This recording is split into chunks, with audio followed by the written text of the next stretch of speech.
ایک دفعہ کا ذکر ہے، ایک جنگل میں ایک کچھوا اور خرگوش رہتے تھے۔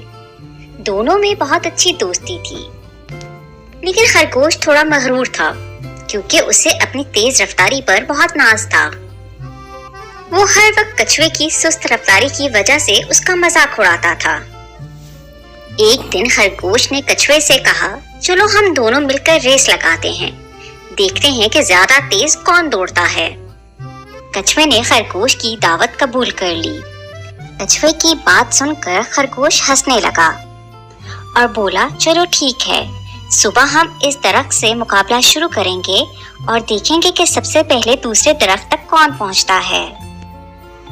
اگلے دن صبح ہی جنگل کے سارے جانور مقابلے کی جگہ پر جمع ہو جاتے ہیں تاکہ وہ کچھوے اور خرگوش کی ریس کا مقابلہ دیکھ سکیں۔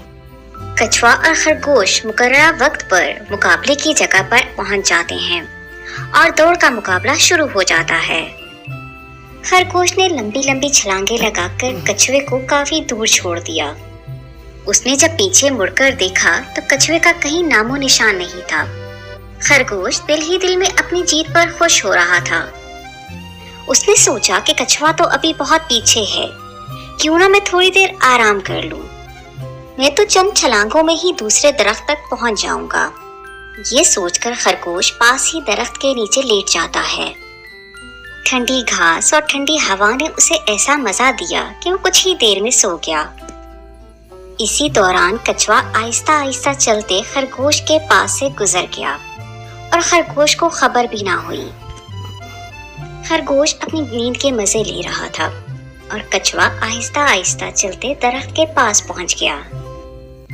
تھوڑی دیر بعد جب خرگوش کی آنکھ کھلتی ہے تو وہ ادھر ادھر دیکھتا ہے، پر اسے کچھوا کہیں نظر نہیں آتا۔ وہ سوچتا ہے کہ کچھوا ابھی بہت پیچھے ہے، کیوں نہ میں جلدی سے درخت کے پاس پہنچ جاؤں۔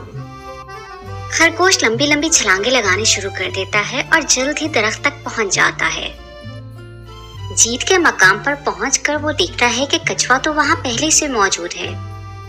کچھوے کو وہاں موجود پا کر خرگوش کو بہت شرمندگی ہوتی ہے اور اس طرح یہ مقابلہ کچھوا جیت جاتا ہے۔